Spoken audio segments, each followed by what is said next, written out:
So, to continue with the topic of deities that are no longer popular, and with reference to the Charya Tantra, the Charya Tantra has very few actual texts in it. It's similar to the Yoga Tantra in that it's very small, and it really only has one main text with a very large mandala, and that's the Vairochana, Abhisambodhi, Tantra, and accompanying mandala.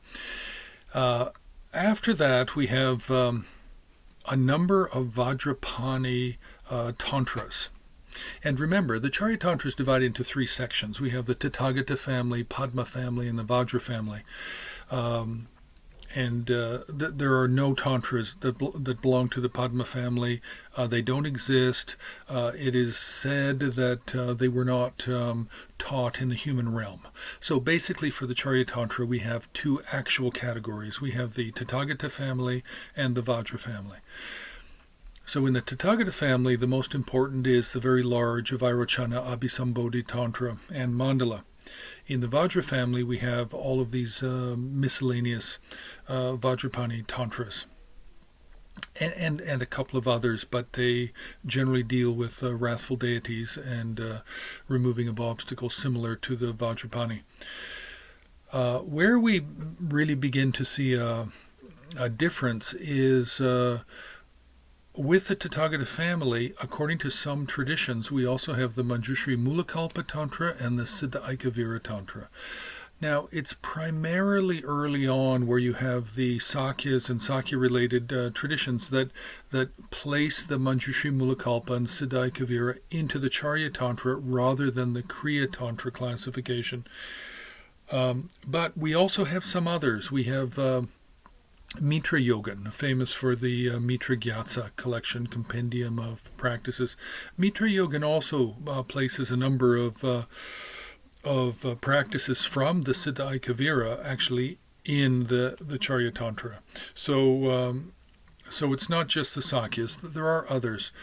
You should never, ever get overly attached, overly involved as to what tantras, specific titled tantras, belong to which of the four tantra classifications.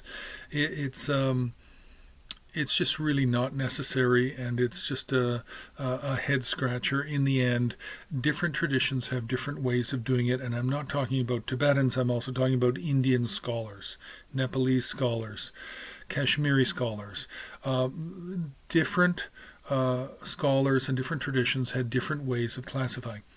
So, back to the Charya Tantra. So, with the Charya Tantra, we have, if we're including the Manjushri Mulakalpa and Siddhaikavira, then we have many, many deities that remain popular and are replicated in art, sculpture, and painting right up to the present time.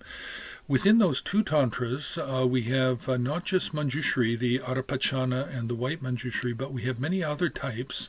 Plus we have Kurukula, plus we have Jambala, we have Vasudhara. We also have some explanations of Parnashavari for disease. We have Achala. So the Siddhaikavira itself is very much a compendium of many different types of deities for performing different activities and functions. So those are popular. The Manjushri Mulakalpa has many forms of deities which remain popular.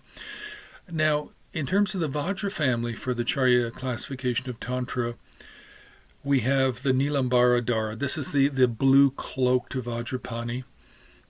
We also have forms of Bhuta Damara.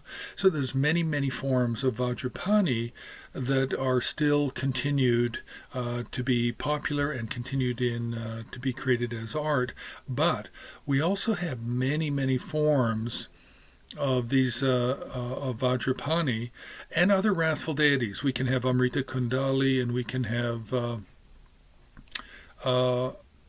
we can have others. Again, I've mentioned the Vajra Garuda, but we have the Chandra Vajrapani, the Nilambara, the Kroda. We have all kinds of forms that are also become models for many of the Nyingma Terma Vajrapanis that come later.